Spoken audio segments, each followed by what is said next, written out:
राम राम जी।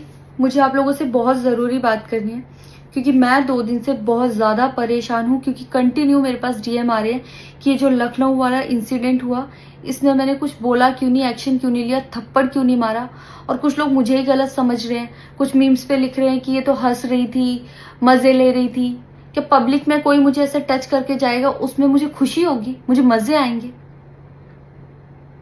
सारी बात ये थी कि जब इनका सॉन्ग के लिए मेरे पास कॉल आया तो मैंने सारी चीज़ें क्लियर कर ली थी कि इसमें ऐसा वैसा कॉस्ट्यूम तो नहीं है, कोई डबल मीनिंग लाइन तो नहीं है और इसमें ऐसा वैसा सीन तो नहीं है। और मैं शूट पर गई, शूट पे सब कुछ नॉर्मल था, मुझे कोई प्रॉब्लम नहीं हुई। जब इन्होंने मुझे लखनऊ के इवेंट के लिए बोला तो मैंने हाँ बोल दिया क्योंकि मुझे शूट पर भी कोई प्रॉब्लम नहीं हुई थी।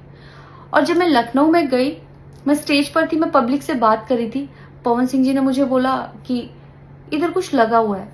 उससे थोड़ी देर पहले ही मेरी ड्रेस वो न्यू थी, साड़ी में नीचे टैग लगा रह गया था। तो मेरे दिमाग में आया कि शायद ब्लाउज का भी टैग लटक रहा होगा।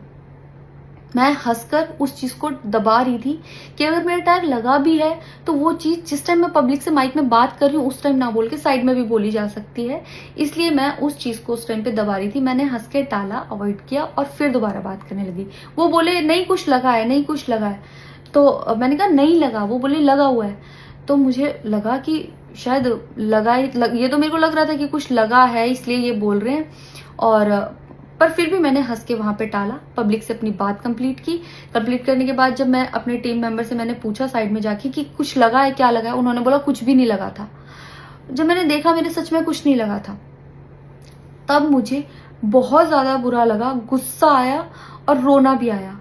लेकिन मुझे ये नहीं समझ आया कि मैं अब क्या करूं यहाँ पर, क्योंकि जहां मैं गई थी लखनऊ में, पवन सिंह जी खुद भी वहीं के रहने वाले हैं, उसी जगह पर इवेंट था। जितना वो क्राउड था वो सारा उनका फैन बेस था। उनको भगवान बोल रहे थे और भक्त बोल बोल के उनके पैरों में गिर रहे थे। वो उनका फैन बेस था, क्राउड था।